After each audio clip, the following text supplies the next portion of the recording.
Praise the Lord.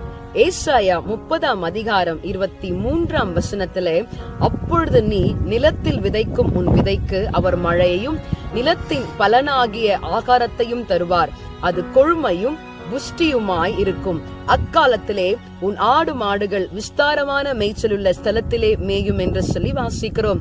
பிரியமானவர்களே, இந்த நாளிலேயும் நாம் விதைக்கும் பொழுது அதற்கு மழையை உண்டு பண்ணி அந்த விதையை முளைக்க செய்து நமக்கு ஆகாரத்தை கொடுக்கிறவர் நம்முடைய ஆண்டவராகிய இயேசு கிறிஸ்து.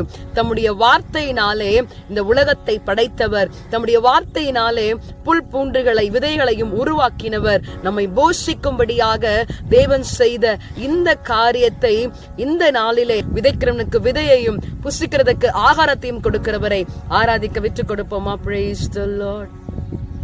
ஈசாக்கு விதை விதைத்தார், 100 ஆசிகள் பெற்றார். விசுவாச மார்க்கத்தாலே ஆபிரகாமின் பிள்ளைகளா ஆசைகளை சுதந்தரிப்போம். ஆம் ஆண்டவரே, ஈசாக்கு விதை விதைத்த போது 100 மடங்கு அவனுக்கு ஆசீர்வாதத்தை கொடுத்தவர். இந்த நாளிலேயும் ஆண்டவரே ஆண்டவரே மக்கு ஸ்தோத்திரம்.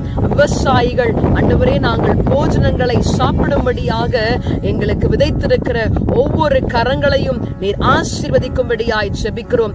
நீர் எங்களுக்கு பாராட்டி இருக்கிற எல்லா கிருபைகளுக்காக, இரக்கத்திற்காக, நன்மைக்காக உமக்கு நாங்கள் நன்றி செலுத்துகிறோம். நாங்கள் விதைத்த பொழுது நீர் மழையை பெய்ய பண்ணி ஆகாரத்தை எங்களுக்கு கொடுத்து நாங்கள் சாப்பிட்டு திருப்தியாகும்படியான கிருபையை கொடுத்திருக்கிறீரே, உமக்கு நாங்கள் நன்றி செலுத்துகிறோம். இந்த நாளை நீர் பொறுப்பெடுத்துக் கொள்ளும், ஆசீர்வதியும். இயேசுவின் நாமத்தில் ஜெபிக்கிறேன் பிதாவே, ஆமென். God bless.